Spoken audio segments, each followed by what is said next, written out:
stranded at sea in violent storms, wrecked in the Caribbean, and an entire tour boat sunk in seconds.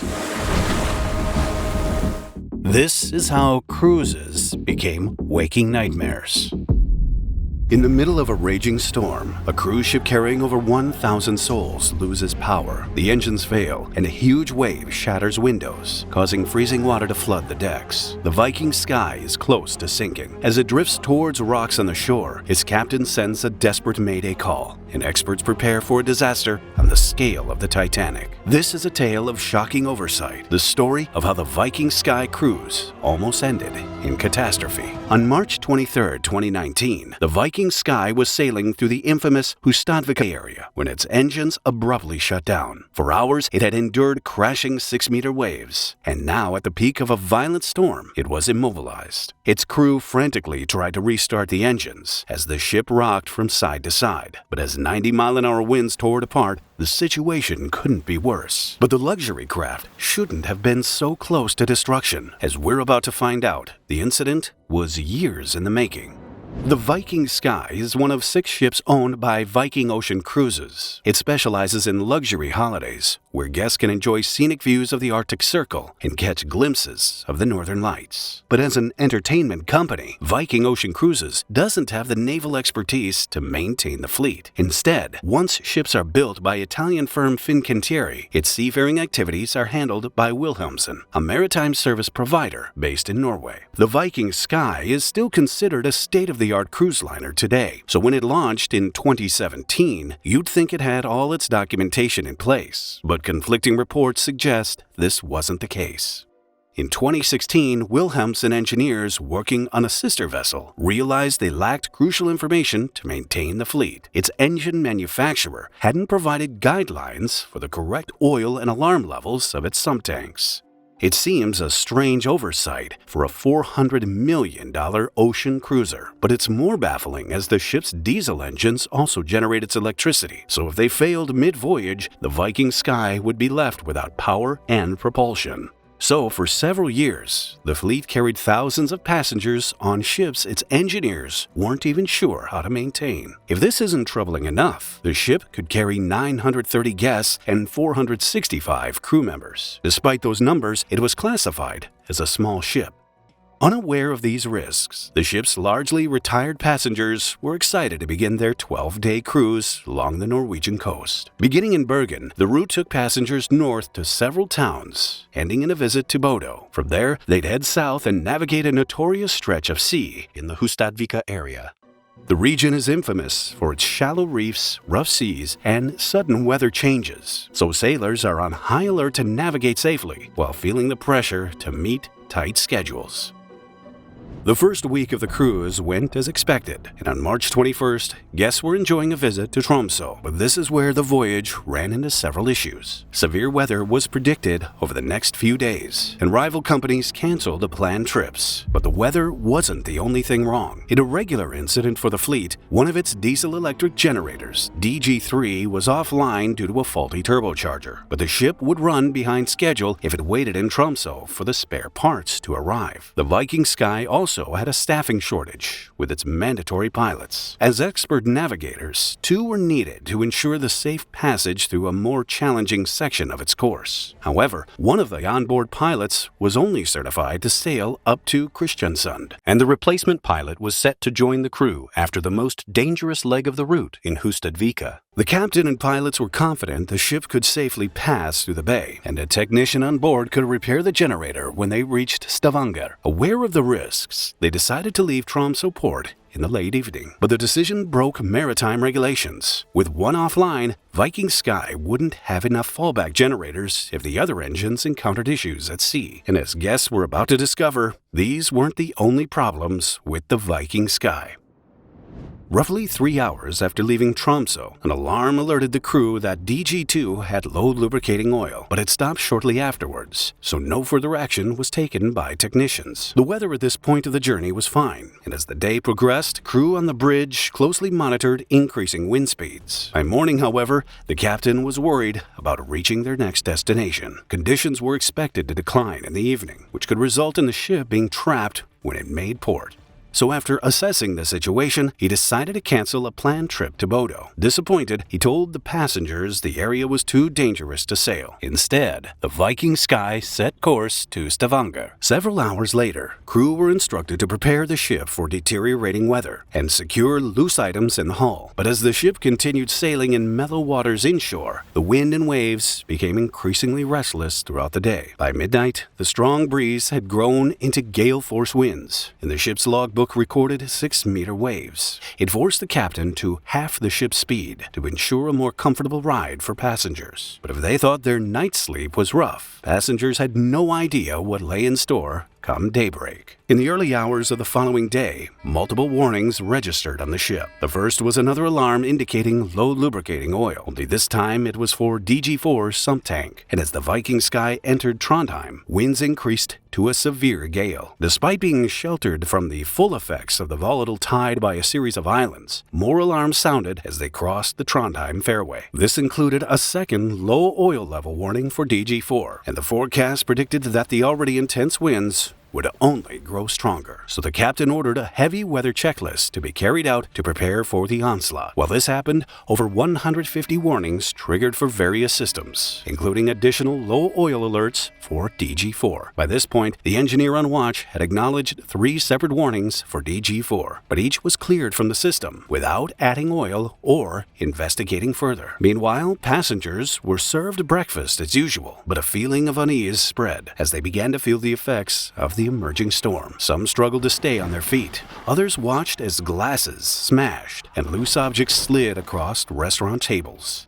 Eventually, engineers inspected the tanks, manually testing the alarms and recording oil levels towards the end of the forenoon watch. But the levels were judged to be normal, and in a few short hours, it would have serious consequences. As midday approached, the ship reached Hustadvika, and one of the pilots left the bridge as expected. Now back in open water, the Viking Sky was rocked by 7-meter waves, and the captain informed passengers that a storm was coming. Less than an hour later, the weather was officially declared a violent storm. Open doors and windows swung uncontrollably against their frames as gusting winds reached over 90 miles per hour. Shortly after 1 p.m., the crew reported it had finished the heavy weather checklist. This included topping up the sump tanks with lubricating oil. But despite marking the checks as complete, the tanks still hadn't been topped up. Due to their negligence, engines had been running low on oil for over 24 hours. And as the ship pitched and rolled in the sea, air was sucked into the lubricating system pipes. This further reduced the engine's oil supply and dramatically increased their load. But unknown to everyone, a fatal design flaw doomed the voyage from the moment it left Tromsø. On top of being underfilled, the sump tanks were around 40% smaller than regulations required. This was the final straw for the ship's strained engines, as they had reached their breaking point. In the engine control room, several alarms went off at once. DG4's oil had dipped below the minimum level, triggering an automatic mechanism to prevent a blowout. Both DG1 and DG4 started losing electrical power, which was followed by a low oil alert for DG1. The situation was critical, yet the warnings were ignored, and the engineer on watch simply cleared them from the system. Many floors above on the ship's bridge, the captain and pilot relaxed, unconcerned with the chaos brewing below. So when DG4 and DG2 shut down in quick succession, it came as a complete shock. Both were caused by low lube oil pressure, and a flurry of alarms sounded at once. The engineer on watch immediately contacted the chief engineer, who quickly headed to the control room. With limited speed, the Viking Sky stabilizers automatically retracted, causing the ship to roll almost double the 6-degree angle it was before. Since those in charge weren't on top of the emerging crisis, passengers and staff were left in a vulnerable position. They were still serving lunch and moving about common areas, while technicians tried to get DG2 back online. Approximately 10 minutes later, DG2 was restarted by the crew and the ship's stabilizers were brought online. But this was only a temporary respite. DG-2 shut down again, quickly followed by DG-1, causing a total blackout. Facing massive waves and perilous winds, the ship had no power or steering. They were stranded, dead in the water. Panic unfolded among passengers, who wondered what had happened. In partial darkness, they huddled beneath flickering lights as the captain assessed the situation. A staff member describes the experience. Everything was broken. Plates, glasses, furniture. Back in the control room, the crew struggled to deal with a poorly designed alarm system. Up to 1,000 warnings sounded at once, but many of these were for minor systems, clouding the engineers to what was truly wrong. So when the captain called engineers, they couldn't estimate how long it would take to restore power. Seeing that the ship was drifting toward shore, he made an urgent distress call. Mayday, mayday, mayday. This is Viking Sky. Engines failed in storm conditions, 100 meters from rocks. Request immediate assistance. It was picked up by the Norwegian Coast Guard, who sprung into action, quickly launching boats to aid the ship. With help on the way, the captain tried to stop the ship. Both anchors were dropped, crashing to the seabed with an unnervingly rapid thud. But they couldn't hold in the massive swell, and the Viking Sky continued drifting, damaging the anchors as they dragged along the seafloor. While the guests feared for their lives, the crew fought desperately to get the engines back online. They finally realized low oil pressure was the problem and started transferring oil into the sump tanks. But poor training meant they hadn't practiced restoring power without a backup generator, so steps to reset the engines weren't completed in the correct order. At this point, one of the pilots took over communicating with rescuers, and the captain prepared the ship for evacuation. Ladies and gentlemen, this is the general emergency signal. For all crew, please get into your emergency positions, and for all guests, please proceed to your muster stations at this time, either muster station A or B. To their credit, passengers remained as calm as possible, and then some good news came from the engineers. They managed to reset DG-2 and restore limited power to the vessel, meaning there was a fighting chance of firing up the propeller motors. However, not long after, the Viking Sky drifted over a rock with only 4 meters of clearance to the ship. Experts later warned it was only minutes from running aground, becoming one of the worst maritime disaster stories in modern times. Half an hour later, passengers were anticipating their rescue when a massive wave hit the ship near the second muster point. It smashed through windows and ripped a heavy metal door off its hinges, causing ice-cold water to flood through the ship. Some were injured by shards of glass and other loose objects, with the most serious injuries including a broken neck when the door struck passengers. If the situation wasn't salvaged soon, there was a real risk that hundreds of people could freeze to death in a hostile sea. A passenger on board the cruise describes the experience. I ended up sliding across the floor, and then when the ship rolled back, I came back. And I ended up under a table, and the table was pinning my leg down there, and I was up to my neck in water. Seeing the urgency of the situation, the Coast Guard couldn't attach tow lines to stabilize the ship, which was listing as much as 30 degrees. With no other option, they returned to shore, and the Coast Guard dispatched 6 helicopters to airlift passengers to safety. They reached the Viking Sky moments after water entered the hull and immediately prioritized the injured and most vulnerable guests. But progress was steady, and rescue workers could only move as quickly as conditions allowed, so they winched passengers 2 at a time to speed up the operation. Throughout the next hour, DG-1 and DG-2 were brought back online. This, at last, gave Viking Sky a slim chance to avoid the shallows, albeit at a modest speed. And not long after, a Coast Guard vessel and heavy tugboat Vivax reached the ship. To the relief of all on board, they helped the captain navigate away from the reef. Even so, the ship struggled to get clear of danger entirely, and Vivax couldn't tow Viking Sky to safety, so another tugboat was drafted to help. But it would take some time to reach the area. As the ship crawled into deeper waters, DG-2 briefly shut down due to low oil pressure, which was quickly resolved by engineers. It now had all 3 generators working, and in a place of relative safety, the evacuation continued through the night. By the early hours of March 24th, the tugboat Ocean Response arrived at the scene. Roughly 1,100 people were still stranded, even with rescuers working non-stop. Cold and wet, they'd been trapped for nearly 13 hours, waiting for daylight and an end to this ordeal. Mercifully, when the sun rose, the storm was beginning to ease, and tow lines from both tugboats were attached to Viking Sky's hull. Crew were also able to stabilize the vessel thanks to the calmer seas, and the rescue operation stopped not long after. In a monster effort, 460 people had been evacuated from the ship. The starboard anchor, so damaged it couldn't be winched back into place, was cut free, and the Viking Sky limped ashore, aiming to dock in Molde. It arrived in the late afternoon, and the remaining passengers and full complement of crew thanked God they'd survived. To his credit, the chairman of Viking Ocean Cruises apologized to passengers in person, and they were given a full refund for their holiday. It could have been a very bad situation, and I think we are very grateful for the captain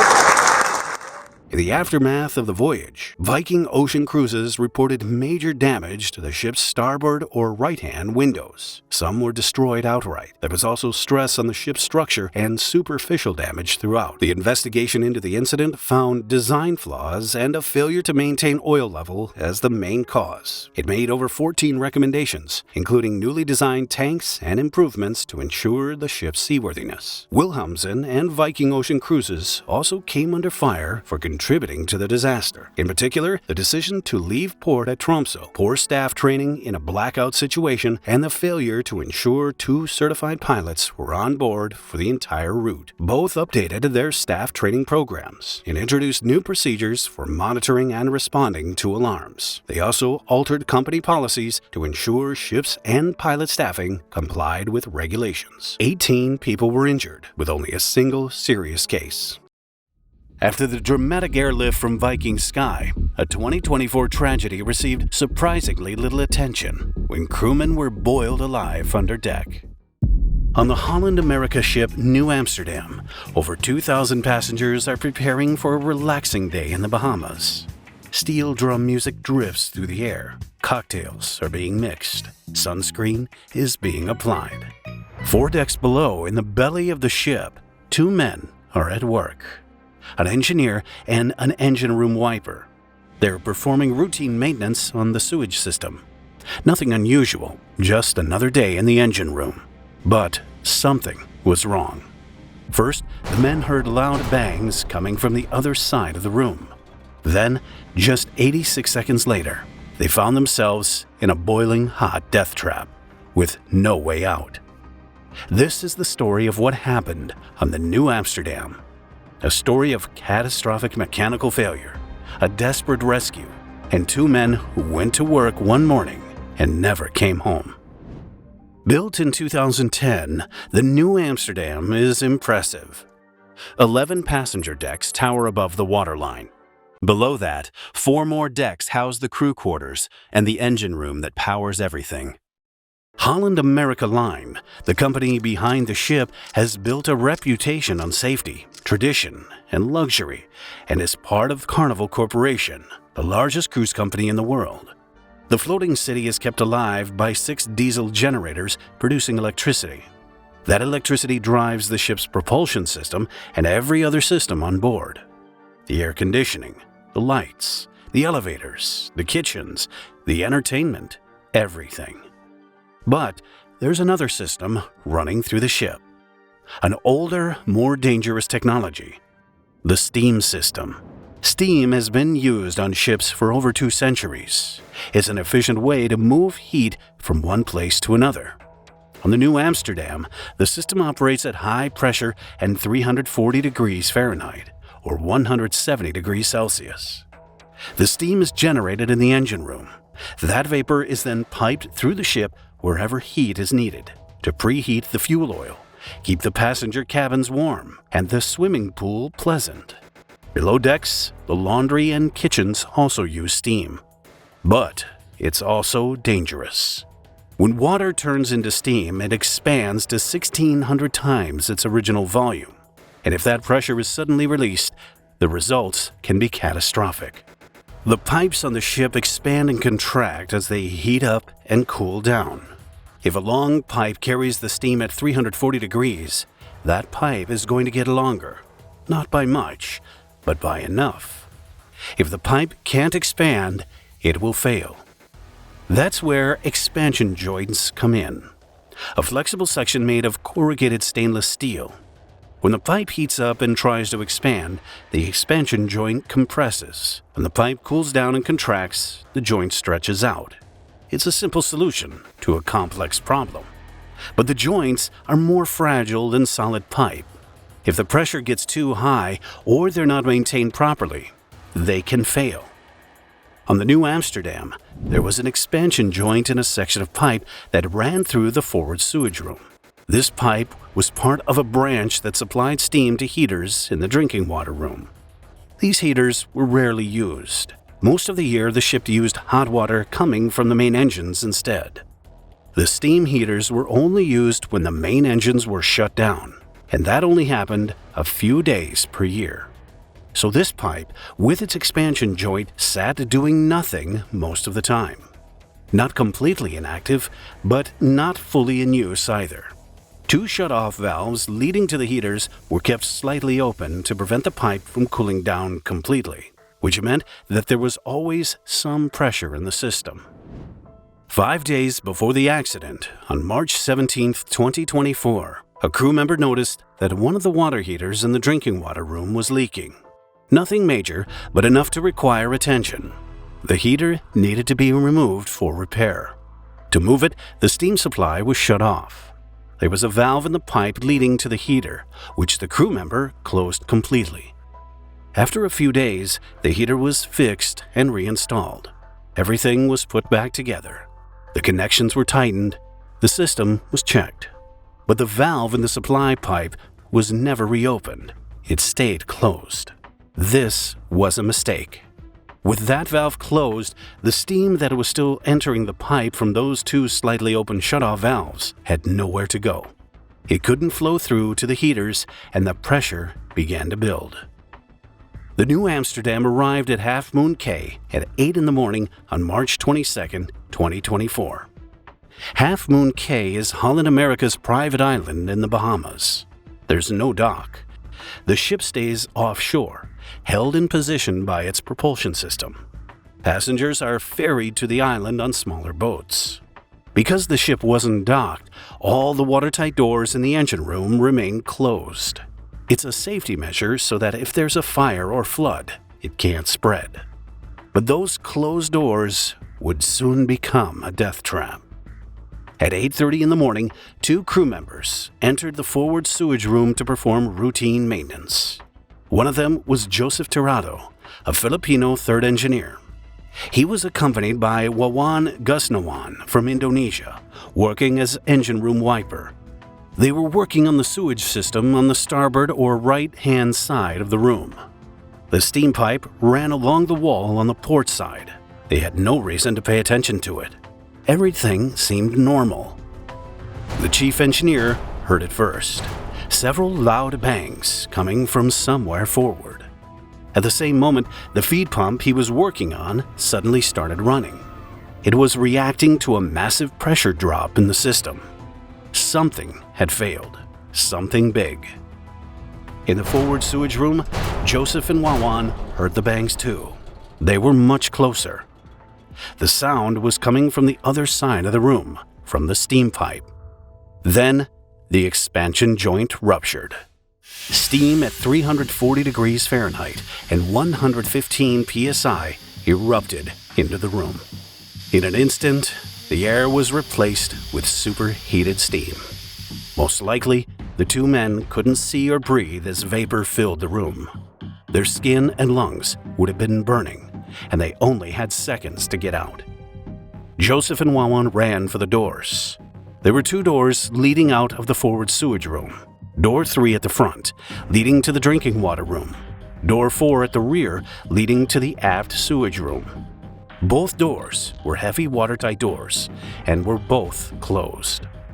They tried to open the door, but hydraulic doors aren't easy to open manually. They're designed to be controlled by hydraulic pressure. There's a manual override, a hand pump, but it takes time they didn't have. The steam was everywhere now. The temperature in the room was rising rapidly, and the oxygen level was dropping. The rescue operation started at 9:13 when alarms went off throughout the ship. In the engine control room, an alarm showed an electrical leak, likely caused by moisture or damage. At the same time, the engine room fire alarm activated. All the smoke detectors in the forward sewage room had been triggered. On the bridge, the chief officer saw the alerts and issued a first-stage emergency alarm. This activated what's called the fire roll.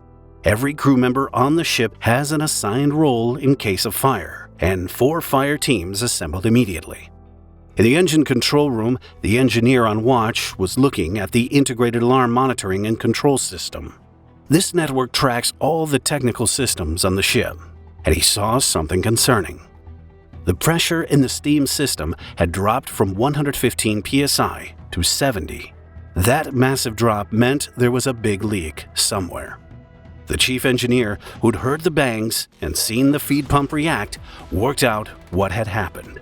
This wasn't a fire, it was a steam leak. He ordered the steam isolation valve to be closed.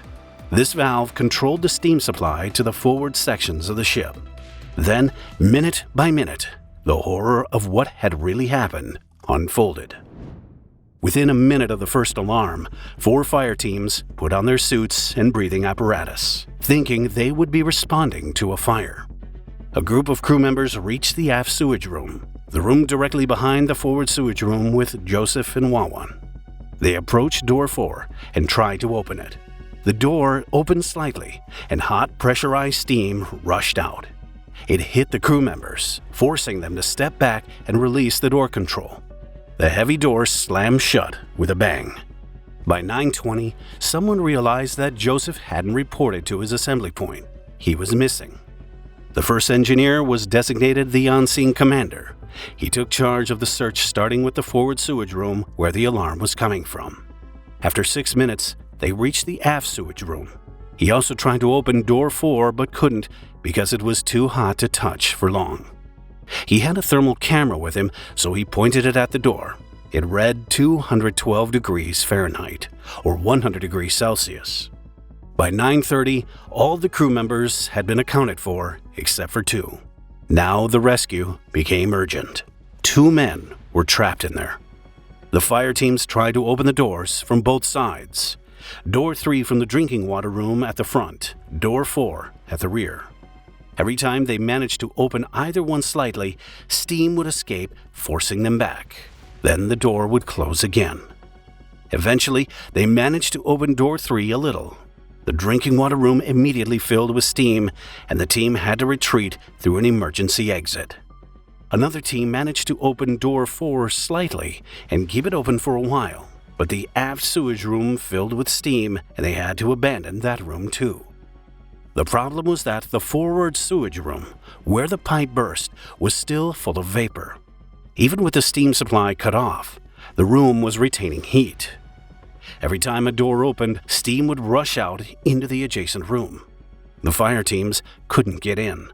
So at 9:44, they changed tactics.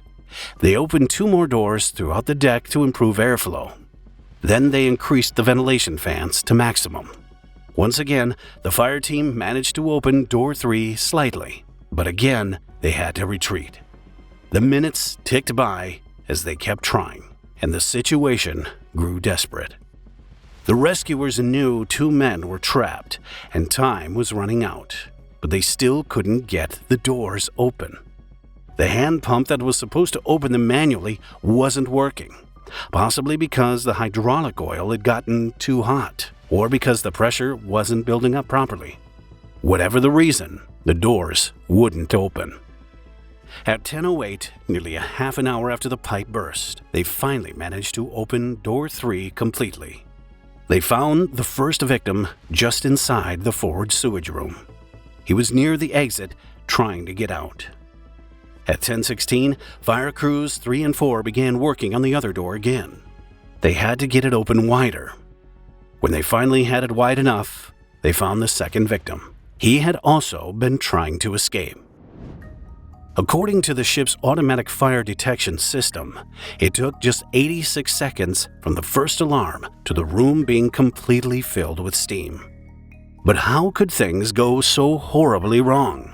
To answer this question, an investigation was launched soon after the accident. Below deck, the damage was extensive. The heat was so intense that paint peeled off the wall and plastic smoke detectors and lampshades melted. Even a fiberglass tank had cracked from the heat. The Dutch Safety Board interviewed crew members, examined the ship's systems, reviewed maintenance logs, and analyzed the failed expansion joint. They found a chain of contributing factors rather than a single cause.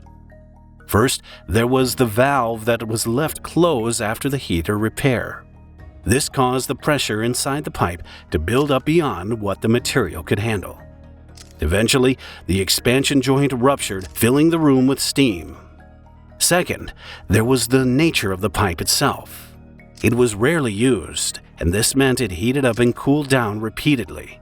This caused stress in the metal over time. Third, when steam cools, it turns back into water. This water can pool in the pipe. If the steam then suddenly enters, the result can be violent, sending shock waves through the system that can be heard as loud bangs. The investigation found that the ship's procedures for starting up steam systems were designed to prevent this. Pressure was supposed to be increased gradually, but in this case, the valve had been left closed for a day and the normal startup procedures hadn't been followed because no one knew the valve was closed. Fourth, there was the issue of the closed watertight doors. These doors had saved lives in other emergencies by preventing fires or floods from spreading. But in this case, they prevented escape because they could not be opened. Fifth, there was the lack of emergency breathing equipment. 2 victims weren't carrying emergency escape breathing devices. They weren't required in this part of the ship, but if the victims had been carrying them, they might have had enough time to reach an emergency exit or to survive until the doors could be opened.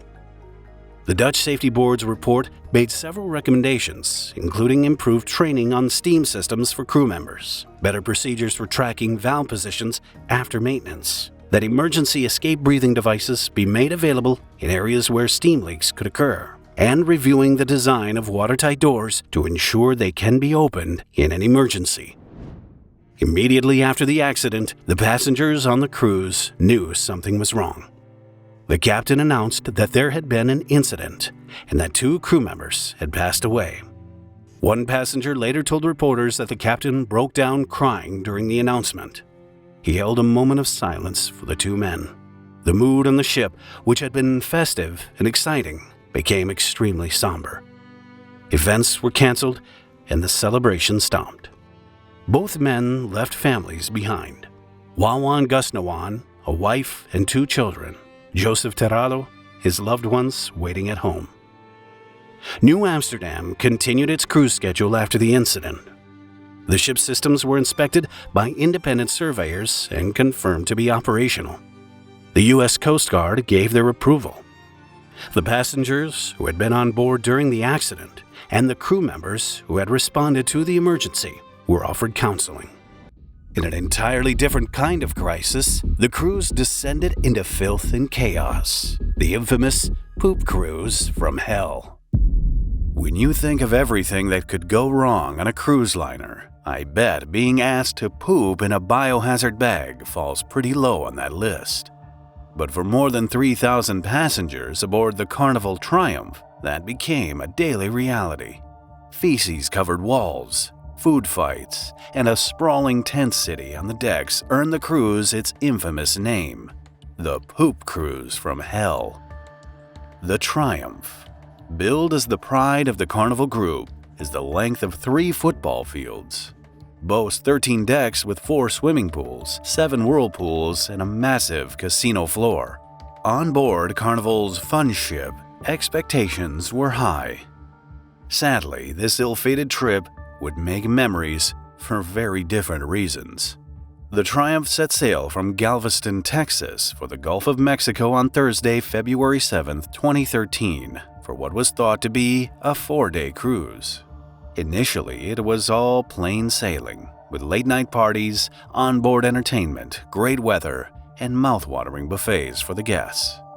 The highlight of the cruise was set to be a stop in Cozumel, Mexico. Here, passengers could disembark, frolic in azure waters, shop to their heart's delight, and return for a night of festive onboard activities. In reality, after departing Cozumel for the return trip to Galveston, the cruise took a turn for the worse.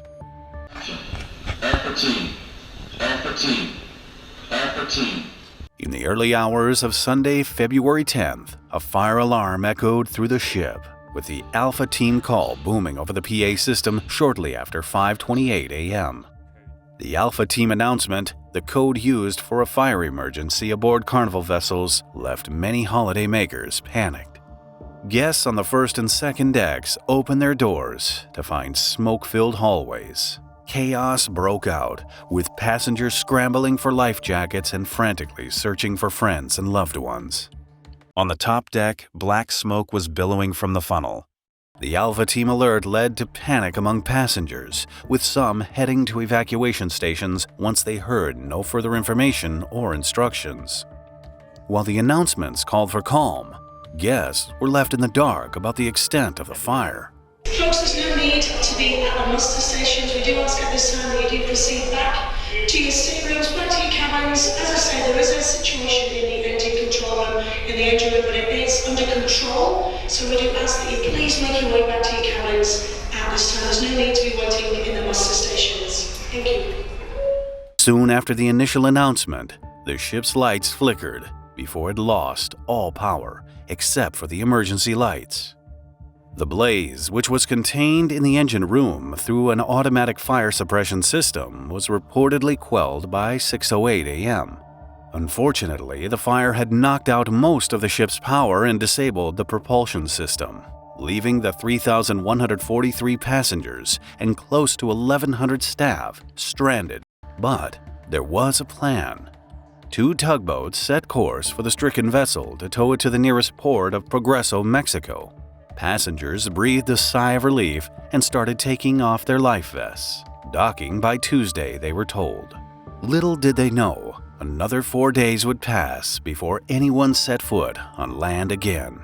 By mid-morning on Sunday, passengers realized it wasn't just the propulsion system that died. The air conditioning, running water, elevators, and, worst of all, the septic system had also failed. That's when the cruise director delivered a message that left passengers horrified. We're going to deliver some red bags to your cabins, to the bathrooms if you can. If you need to do a number 2, you need a poop, please do it in the red bag and drop it off in the bins, in the corridors. And if you need to do a number 1, that's a wee, please do it in the shower. Thank you, folks, and I'll be back with any more updated info. This announcement came when toilets were already clogged due to lack of flushing facilities in the private cabins and public restrooms. The now infamous red poop bags were just too much to bear for many passengers. People were using the restroom in little red plastic bags and throwing them out into the hallway. We were in shock. We were like, I'm not using a red bag. The thing is you just don't eat. The Triumph stabilizers also took a hit from the fire, causing the vessel to list heavily. Passengers reported clutching walls to keep their balance. But worst of all, toilets overflowed and spilled into halls, seeping through walls to floors each time the ship tilted with the wind. Before long, images emerged of sewage-sodden carpets, bins lined with red bags, and in some cases, erupting toilets. Depending on where the drains in the bathroom were, water and fecal matter came back up, pooling in there and overflowing into the cabins. With temperatures soaring and the foul stench of human waste permeating the cabin decks, many guests dragged their mattresses to outside decks to escape the odors and sweltering heat. The news outlets were quick to react, sending helicopters out to the crippled ship. Soon, images of what would become known as Tent City flooded news channels as passengers started using bed sheets, towels, and rope to construct makeshift accommodations on the tanning deck. In a bold attempt to quell the passengers' mounting frustrations, Carnival decided to host an open bar, offering free beer and wine after the fire. The bar service was to run from afternoon until midnight, but turned out to be a terrible decision. With drinks flowing freely, several passengers became obnoxious and intoxicated, lobbing objects into the water and messing up the restrooms. By Tuesday morning, when both tugboats finally arrived, the vessel had drifted more than 90 miles north, meaning that Progreso was no longer the closest port. The decision was made to tow the 102,000-ton behemoth to Mobile, Alabama, adding another 2 days to their journey. On the bright side, returning to the U.S. would ease re-entry for the 900 passengers traveling without passports. However, the added delay risked one passenger's life. Rachel Alderet, urgently requiring dialysis, became the first of only 2 people evacuated by the Coast Guard. They got the Coast Guards and transferred me to another boat, another ship, sent me to Cozumel to do dialysis on Tuesday. It was hard. It was scary. It was, oh my God. You know, it was just scary the way they put me down. They put me in a stair rope, and the Coast Guard said that don't worry about it, that they would catch me and you know, they were going to hold me back, and they did. And then they transferred me to the bigger boat, and you know. The following day, a second passenger was taken off the ship because of a pre-existing medical condition. Both were moved to other Carnival ships that had diverted their courses to assist with the rescue mission. Passengers commended the crew for doing everything they could to meet the travelers' needs, but that the toilet situation had been trying at best. Now that is the problem with the boat, is that the toilets have not worked, and they ended up having to issue us these we call them the red bags, and that is what's been used almost exclusively for the first 2 days after the fire. Conditions on board rapidly deteriorated during that time, and food was reportedly running out. Dwindling food supplies forced passengers to queue for hours for cold onion and cucumber sandwiches. One passenger described scenes reminiscent of the Hunger Games as fights erupted over dwindling provisions. And they would gripe at you, or other people would practically cuss you out because you would have multiples, but you're trying to get for your whole cabin, so everybody wasn't standing in line. 3 other Carnival liners, Elation, Conquest, and Legend, performed impressive maneuvers to drop off provisions and supplies to the weary passengers. Transfers were hampered by winds as high as 35 knots and a sea swell of up to 6 feet. The tugboats, clearly lacking the muscle to pull a ship of Triumph's size adequately, only managed a leisurely pace of about 5 miles per hour. Naturally, it didn't help that the tow line snapped several times during the process. Major news networks reported on Triumph's arduous journey to Mobile with around-the-clock coverage of the so-called floating petri dish. On Wednesday, February 13th, Tent City had to be dismantled to make way for an incoming chopper delivering much-needed supplies and equipment. By Thursday, the mood aboard seemed to get a little lighter after the food drop and the arrival of a generator that promised the luxury of hot meals. By this time, sanitary facilities were restored to parts of the ship, and passengers had access to power outlets to charge their cell phones. For many passengers, staying in contact with loved ones had been a battle. We've spent the past 2 days about 4 to 5 hours a day charging our phone so we can at least have the opportunity to talk. The only time we get cell reception is if one of the other cruise ships comes close enough to us. So we've all been frantically charging, and we've actually rigged charging stations from ship computers to try to I'm sure we're going to blow up the ship doing it. In Mobile, worried family and friends gathered at the port, anxiously awaiting the first glimpses of the Triumph and their loved ones. She said it was terrible. She said, Mama, when everybody get off this bus, everyone's probably going to have a little psychological help. The Triumph was the largest cruise ship ever to dock at Mobile, and its final leg into the port required more than 6 grueling hours of careful nighttime maneuvering as 4 tugboats ushered it up a 30-mile ship channel across the shallow bay. The passengers finally started disembarking at about 10 p.m. on Thursday. Carnival CEO Jerry Cahill was among the many waiting at the port. He thanked the crew on board the vessel for their tireless efforts to keep the passengers comfortable and apologized to everyone for the situation. And I'd like to reiterate the apology I made earlier. I know the conditions on board were very poor. I know it was very difficult, and I want to apologize again for subjecting our guests to that. We pride ourselves in providing our guests with a great vacation experience, and clearly we failed in this particular case. But there was still more trouble in store for the passengers. In the Carnival ticket's small print, the cruise line added a protection clause. if the performance of the proposed voyage is hindered or prevented by breakdown of the vessel, Carnival may cancel the proposed voyage without liability to refund passage money or fares paid in advance. Despite this, each passenger received $500, a free flight home, a full refund for their trip, and reimbursed most expenses on board, as well as a full credit for another cruise. This didn't stop passengers from filing a slew of lawsuits within hours of reaching land. However, their chances of claiming compensation were slim to none unless they suffered a personal injury. Carnival ended up awarding $118,500 in damages to 27 passengers for doctors and hospital costs related to the ill-fated cruise. But the ship's woes continued. While it was moored for repairs in Mobile, the vessel broke free, drifting across the Mobile River and colliding with a tethered dredge.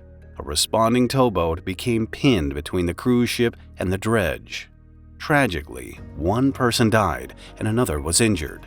As for the fire's cause, Carnival asserted that a fuel leak in the engine room sparked the blaze, but many feel that negligence was the real cause of the blaze. In just 2 years, the group reported 9 incidents involving fuel leaks linked to flexible fuel lines. In January 2013, Carnival gave ships 2 months to install spray shields for all diesel engines using flexible lines. However, the Triumph failed to shield a hose that wound up causing the infamous Hoop Cruise in February. It was found that the fuel hose that caused the fire was located underneath the deck plates, which they believed would be sufficient to provide a shield. Of course, it turned out not to be sufficient, as the engine room fire broke out as a direct result of the unshielded fuel line. In addition to fixing the fire damage, Carnival added new technical features to prevent a sequel. They spent $115 million on cleaning, repairing, and upgrading the ship before it resumed service 4 months later. In 2019, after another $200 million overhaul, the ship was renamed Sunrise and continues to offer passengers everything you could ever need on a cruising holiday. By comparison, the next cruise was tiny, but tragically became the deadliest of them all. It took just 7 seconds. In less than a time it takes to draw a deep breath, the passenger vessel Hableani, whose name ironically means mermaid, disappeared beneath the surface of the Danube, dragging those on board down with her, right in front of the Hungarian parliament. The consequences of the tragedy would echo far beyond the banks of the river and raise troubling questions about accountability and safety on Europe's busiest waterways. The Hungarian capital, Budapest, is cut in half by the mighty Danube River.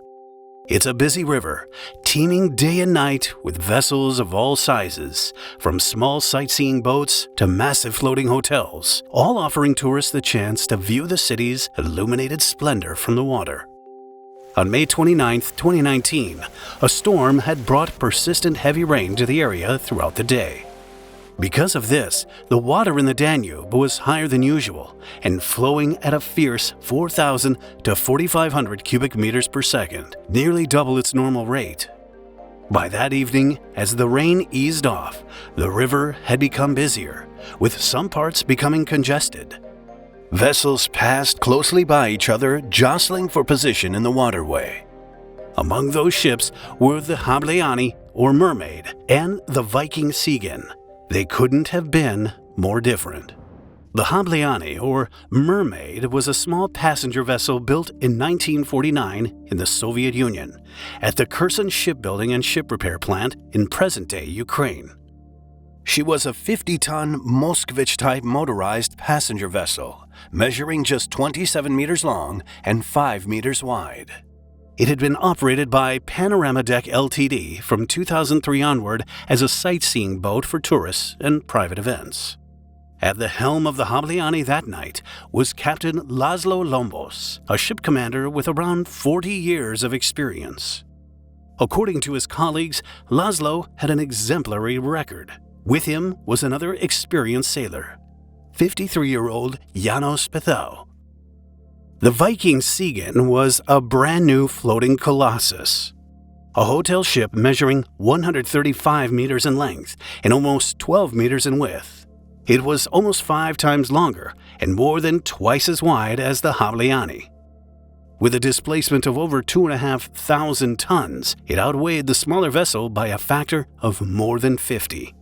The Viking Siegen, commanded by Ukrainian Captain Yuri Chaplinsky, was traveling from Budapest to Passau, Germany. On board were 7 crew members, 43 hotel staff, and 184 passengers.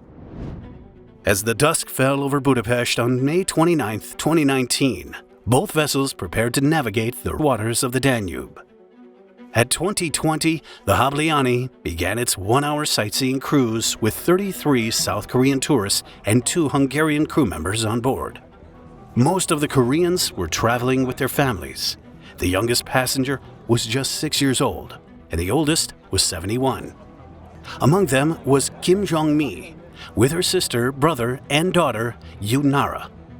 At 8:47 p.m., after cruising downstream to a downtown section of the river, the Havliani turned around under the Shechini Chain Bridge and began its return journey to its berth at Jazai Mari Square. At roughly the same time, the Viking Siegen was departing upstream from a mooring point on the left bank, just beyond the chain bridge. The ship began its journey by traveling along the left bank at a slow speed of around 2 kilometers per hour. Captain Chaplinsky later claimed he moved slowly so his passengers could get a better view of the beautiful Hungarian Parliament building as they approached it. This was too slow for the Havliani. At 8:56 p.m., they caught up with the slow-moving Viking Siegen and decided to overtake the bigger ship, passing to its port side while sounding a signal to let them know they were there. The smaller ship then moved quickly ahead of the floating hotel. After passing the Parliament building, the Viking Siegen began to accelerate and started to plot a course to pass under the Margaret Bridge. For some reason, Captain Chaplinsky didn't let the Havliani know he was about to overtake her or sound any signal at all. At around 9 p.m., not realizing the Viking Siegen was trying to pass them, the Havliani also moved to pass under the bridge. When it was just 190 meters ahead of the bigger ship, the Havliani went from being to the right of the hotel vessel to the left. It was now in the Viking Siegen's path. Still unaware of the smaller ship, Captain Chaplinsky continued to increase his ship's speed, reaching around 12 kilometers per hour before the bridge. This was faster than the Havliani, and as they approached the Margaret Bridge, the two began to come closer and closer together. They reached the bridge at exactly the same time. At exactly 5 minutes past 9 p.m. and 35 seconds, Young Mi and her family were sat at the back of the Havliani. Without warning, her brother began to scream, and Young Mi turned to look straight into the eyes of another passenger. But they weren't the eyes of someone on the Havliani. They were the eyes of someone traveling on the Viking Siegen. At that moment, the bigger ship, now traveling at 13 to 14 kilometers per hour, crashed into the stern of the Havliani. Then, everything happened so quickly that our explanation will take longer than the tragedy itself. There were 2 jolts. The first was as the ships collided, spinning the Havliani around. The second was the Viking Siegen rolling over the smaller vessel, pushing it underwater. The fast current that day didn't help either. The whole tragedy took only 7 seconds. 7 seconds were all the time the passengers and crew had to react to the unfolding catastrophe. Most passengers were inside the cabin due to the rain conditions, though one survivor later recalled that perhaps 20 people were outside on the deck. Among them were Young Mi and her family, who were thrown free of the sinking vessel into the river. The moments after those 7 seconds were chaos. According to another ship captain working on the river that day, Zoltan Tolnay, no emergency was signaled on any shipping radio channel. The Mahart Pas Navi event ship Budapest was the first to spot that something terrible had happened, and it was from that ship that the warning "man overboard" was first heard. The Viking Siegen performed a stop maneuver. But as it would have been even more dangerous for the vessel to stay between the bridge piers, it sailed upstream under the Margaret Bridge before stopping completely. As they moved away, the crew threw life rings into the water, and the ship's lifeboat began rescuing people who had been thrown into the river. Young Mi spotted one of the rings. She later said, "I'm afraid of the water because I can't swim," so she frantically grabbed anything she could, finally getting a hold of a ring and waiting for rescue. At roughly 9 minutes past 9, 4 minutes after the collision, the skipper of the Viking Seagon reported the incident to the NavInfo radio station.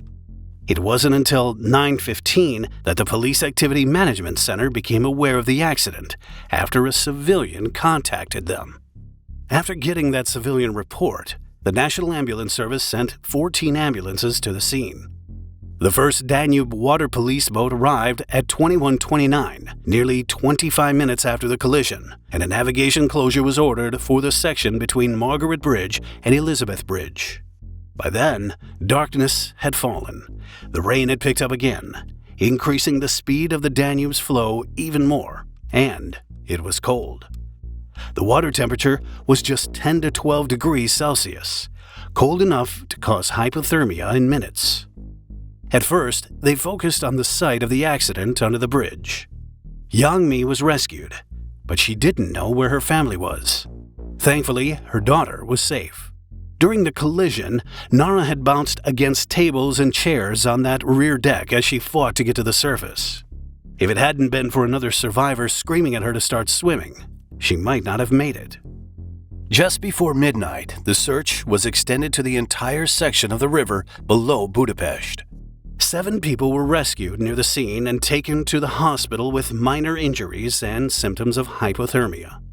At the press conference held shortly after midnight the next day, they confirmed 7 deaths, with 16 people still missing. Among them was Young Mi's brother and sister.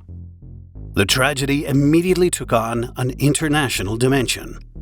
Moon Jae-in, president of South Korea, ordered a government-level operative group to be set up to help those affected by the disaster. The foreign minister, Kang Kyung-hwa, personally traveled to Budapest. To find out exactly what had happened, they had to raise the Hableani. But that wasn't easy. The floating crane they used would only work when the unusually high waterline dropped, so they had to wait for the rains to stop and the river to recede. Engineers from the Budapest University of Technology and Economics worked out that they'd need 4 wire rope straps to lift the Hableani. 1 at the bow, 2 in the middle under the engine room where the risk of the ship breaking in 2 was greatest, and 1 under the stern. On June 11, 2019, at 6 o'clock in the morning, the lifting of the Hableani began. By 8:30 a.m., 4 bodies had been found. First was that of Captain Laszlo Lombos, who was lifted from the captain's bridge. Later, they also found a young girl who had been traveling on the ship with her mother. More were found inside the ship. Divers battled through broken, upturned furniture to fit pumps that could draw out all the water. They were left with 80 centimeters of mud, filled with the bodies of the remaining missing passengers. After the rescue operations, the Hableani was towed on a barge to Chepel, where the police examination continued. Just 24 hours after the disaster, the police announced that they were suspicious of the actions of Captain Czaplinski. He was brought in as a suspect and subsequently detained. The Ukrainian captain denied breaking any rules or committing any crime. One of his legal representatives, Balas Imtoth, told the press that the man had been a ship commander for 44 years and had never had an accident before. But it turned out that Captain Czaplinski had done this before. In April of that year, he'd been commanding another hotel ship, the Viking Eden, when it collided with an oil tanker in the Netherlands. It also appeared that he had deleted messages from his phone right after the incident, a highly suspicious move. On September 8th of 2020, the Hableani trial began. The captain was charged by the prosecution with endangering water transportation, resulting in a fatal mass casualty incident through negligence, and 35 counts of failure to provide assistance. At the court, Czaplinski said that he would not make a new statement and refused to answer questions. The captain said he saw the smaller ship overtaking the Viking Siegen from the right, but didn't keep his eye on it because he was concentrating on passing under the bridge. However, expert opinion contradicted several of the captain's claims. According to the expert, the Viking Siegen overtook the Habliani from the left, not the right. That means the captain couldn't have properly assessed whether or not he had enough room to overtake the Habliani. If he hadn't increased his speed to 11 kilometers per hour, the accident could have been avoided.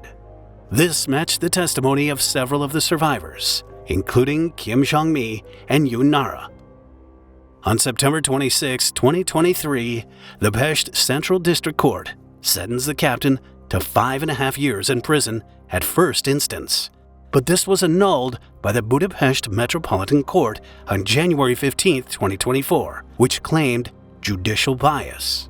To this day, the 2019 Budapest ship disaster is the most serious tragedy in history on the Budapest section of the Danube. The final toll was devastating. 27 people lost their lives, including 25 South Korean passengers and the ship's 2 Hungarian crew members, while 1 person is still missing, despite extensive search efforts. Following the accident, Hungarian boat tourism suffered, and most South Korean tourists left Hungary almost immediately afterward. Many others canceled sightseeing cruises and other water tours, causing great financial losses. The tragedy prompted calls for improved safety measures on the Danube. Several proposals were made, including reducing ship traffic, banning or restricting the movement of hotel ships, and improving communication on the river. The 2019 Budapest ship disaster stands as a stark reminder of how quickly tragedy can strike, even in the most picturesque of settings. In just 7 seconds, the lives of 27 people were extinguished. Families were shattered, and the waters of the Danube became a graveyard. On a Caribbean cruise, disaster started with fire tearing through the Monarch of the Seas. It was supposed to be a luxury vacation. Over 2,500 people on a once-in-a-lifetime trip across the beautiful Caribbean Sea. It would be a trip they'll never forget for sure, but one they wish they could. On the bridge, Captain Tori Myra and his crew are about to make a series of decisions that will trigger one of the most dramatic cruise ship accidents in maritime history, where an inexperienced officer, a misplaced navigation buoy, and a momentary distraction will turn a peaceful night into a desperate fight for survival. As midnight approached on December 15, 1998, the Monarch of the Seas was sailing across the Caribbean from the small Caribbean island of St. Thomas to Martinique, a journey of around 370 miles. Not much earlier, a passenger had become too sick for the onboard medical team to handle, so having only traveled a third of the way, they decided to take a detour to Great Bay, in the island of St. Martin. They reached there about half past midnight. Captain Myra, a Norwegian with years of maritime experience, was in command of the vessel. At 40 minutes past midnight, he made a record in the log that the ship was drifting on an easterly heading in position 0.4 nautical miles south of Fort Amsterdam. It was a slow enough drift that it was nothing he should worry about. While the vessel drifted, the ship's doctor and nurse accompanied the ill passenger to shore, using a launch boat called the Santa Maria, which came alongside at 10 minutes after the captain made his note. For nearly an hour, the massive ship maintained its position, engines idling as it awaited the return of its medical staff. At 25 minutes past 1 in the morning, the doctor and nurse returned to the vessel. The ship's log recorded tender alongside with doctor and nurse, and then tender off shipside. Captain Myra took control of the navigation himself, turning the ship to starboard. Then he steadied the vessel, intending to pass east of the Proselyte Reef. It's both a popular dive site and a navigation hazard. Present on the bridge were Captain Myra, Staff Captain Hans Andresen, Second Officer Mons Fjellinger, who was the officer of the watch, an experienced off-duty helmsman named Per Rold, and the duty helmsman Frank Arthur Kruger, who served as the lookout. Hans Andreasen later admitted to investigators that he was surprised by the decision to sail to the east side of the reef, but he felt like he couldn't suggest going the safer western route because his suggestions in the past had been met with a negative response by Captain Myra. It was a tense bridge, and the captain didn't like his decision questioned, which is why what happened next was all the more odd. Just 3 minutes after getting underway, Captain Myra handed over the navigational watch to Fjellinger. Before leaving the bridge, he asked, "How are we doing with clearance to buoy?" Fjellinger replied confidently, closest point would be 3 cables off and safe. Fjellinger was the least experienced man on the bridge, at least in his position. He'd only been working as a second officer for 27 weeks, though he had more experience as a sailor, starting out as a radio operator in 1988. But he'd never been in charge of navigation while sailing across the Caribbean Sea at night. That would become a problem. What neither he nor the captain knew was that the chart they were using hadn't been updated with the latest information. The buoy marking the Proselyte Reef had been moved approximately 400 feet west of the position shown on their outdated chart. The captain and first officer's course selection was based largely on what they could see. Fjellinger had used the ship's automatic radar plotting aid, or ARPA, but the system can only do what it's told to do. If your charts are off, ARPA will be off. By then, the Proselyte Reef lighted buoy was about 60 to 70 degrees on the starboard bow. But Captain Myra was confident that his second officer knew what he was doing and left the bridge. The ship's log recorded change of command.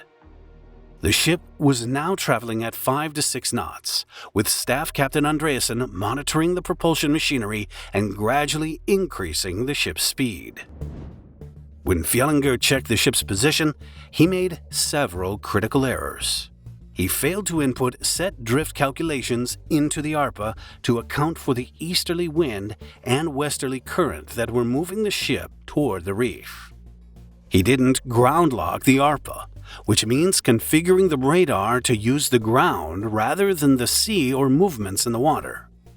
If he had, it would have provided more accurate positioning. And most importantly, he relied solely on the buoy's position, which wasn't where he thought it was. Fjellinger planned to change course for the remaining journey to Martinique, once the ship was at a right angle to the buoy. As the ship continued forward, the bridge was relatively quiet. Fjellinger monitored the vessel's progress on the ARPA, watching as they approached the point where he would need to order the course change. But just before reaching this critical moment, Fjellinger received a telephone call about a passenger who was complaining about a noise near his cabin. Fjellinger promised to send someone to look into it. At about the same moment, an automatic smoke detector alarm sounded on the bridge. The lookout, Frank Arthur Kruger, responded to this alarm, found all was well, and then silenced it. These 2 minor distractions, a phone call and a false alarm, diverted Fjellinger's attention at the most critical moment. Almost immediately after he hung up the phone, he spotted the lighted buoy close to the ship to starboard, first through the window, then on the radar. It was time to turn around the reef. He ordered helmsman Per Rold to change course. No visual bearings were taken. No other navigational instruments were used. The only instrument used to determine the ship's position in relation to the buoy was the ARPA, and it, like its operators, was mistaken. At about 1:30 a.m., as the ship started to turn left, the Monarch of the Seas raked the Proselyte Reef while traveling at roughly 12 knots. But luckily, the liner didn't become permanently stranded. After feeling the impact shake the ship, Captain Myra rushed back to the bridge and took over the command of the ship. The ship's log recorded Captain Tor Myra on the bridge. Water was pouring into several tanks and watertight compartments, and the vessel had dropped in the water. The ship's chief engineer junior and the safety officer reported that there was too much water in pump rooms 1 and 2 for them to handle, so they were closing watertight doors 1 and 2 and concentrating on leaks in pump rooms 3 and 4. 3 of the ship's watertight compartments were completely flooded, with several others partially flooded. The coral reef had torn a massive gash along the starboard hull, 130 by 6 feet in size. 2 diesel fuel tanks and 1 overflow tank had also been breached, causing a small fuel spill of approximately 100 US gallons. The crew moved fast. Just 5 minutes after the impact, all the ship's watertight doors were closed from the bridge, with the exception of watertight door number 10, which was discovered later in an open position by the ship's safety officer, who then closed it manually. At 1:36 a.m., Captain Myra announced "Bravo, Bravo, Bravo" on the PA system, the ship's code for an emergency. The captain consulted with his senior crew. They weren't sinking, at least not quickly, and they hadn't been stranded on the reef. There was no point in disembarking the passengers right away. It was decided that it would be safer to go back to St. Martin and intentionally ground the ship on a sandbank in Great Bay. But first, they had to get the passengers off the ship, all 2,557 of them. At 1:47, the general emergency signal was given, and all passengers and crew were told to report to their respective emergency and abandoned ship stations. Frequent updates were provided over the public address system in English, Spanish, French, and German languages. The lifeboats were readied for embarkation from the promenade deck by 2:10 and 2:15 respectively. All passenger and crew cabins were reported to be evacuated by 2:20. Thankfully, despite the vast number of people on board, it was a well-trained and well-rehearsed procedure. Just 15 minutes later, guests and crew were told to brace themselves. At 2:35, Captain Myra intentionally grounded the ship on a sandbar in Great Bay, St. Martin, without further damage. The ship's log recorded, "Ship grounded in Great Bay, St. Martin." Less than 10 minutes later, a pilot from the local Coast Guard came on board the Monarch to assist. The captain had decided that passengers should be taken off the ship, and he contacted them via the tannoy to let them know. Around this time, reports of injuries came through. A nurse asked for a stretcher team to assist, and there were reports of other small injuries, and a few cases of hyperventilation and panicking passengers who needed mild sedation, but nothing serious. They'd been lucky. At 2:45, the first tender came to disembark guests on port side at bunker and crew gates. But the water kept on pouring in. At 3:26 hours, Staff Captain Andreasen reported that there was 3 to 5 feet of water already above the lowest deck, and water was filling the elevator shaft. They didn't know if the Monarch would tip one way or the other, or if the flooding would reach the decks where the lifeboats were being prepared. Getting those boats filled and launched before things became worse would be difficult. They were in a race against time. Local tender boats made all the difference. Racing to the Monarch from St. Martin, ships like the Santa Maria that had earlier ferried the sick patient ashore raced to get as many passengers off the liner as quickly as possible. By 5:19 a.m., all 2,557 passengers had been safely evacuated from the ship. Soon after, the crew followed. The entire evacuation was carried out in just over 2.5 hours. The Monarch of the Sea's damage was extensive. The ship was dry docked for repairs for 3 months at Atlantic Marine's facilities in Mobile, Alabama. 114 of the ship's compartments had to be cleaned. Most of the machinery had to be replaced. 460 tons of shell plating needed to be installed, and 18 miles of electrical wiring had to be replaced. The U.S. Coast Guard and Norwegian Maritime Directorate issued new recommendations for cruise ship navigation practices, emphasizing the importance of using multiple navigation aids and properly updating charts. The joint investigation by the Norwegian maritime investigator and the United States Coast Guard concluded that the grounding of the Monarch of the Seas was due to a myriad of human performance deficiencies. First, the crew's failure to update the ship's charts to include a change in the location of the buoy marking the Proselyte Reef, and the subsequent reliance on this buoy as the sole means of fixing the ship's position. They should have known. They, like all ships in the area, had been sent a notice which told them that the buoy had been moved. Second was the lack of experience on the part of Second Officer Fjellinger. Third was the failure by Fjellinger to use multiple navigational aids. Royal Caribbean's own International Safety Management Manual emphasizes how important it is to not rely on just one navigational tool, especially when it's nighttime. One of those tools is your eyes. Fourth was the bridge crew's failure to establish a proper voyage plan for the deviation to St. Martin and for the departure to Martinique around Proselyte Reef.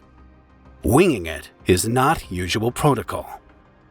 And finally, the strained relations among the bridge crew. If Staff Captain Hans Andreasen hadn't been shouted down whenever he made a suggestion, they might have gone the safer route. Although the Monarch of the Seas incident was terrifying, no serious injuries or loss of life were reported. For once, we at Dark Records can give you a slightly happy ending. Everybody lived.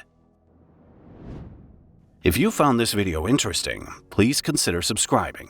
It's helping a lot.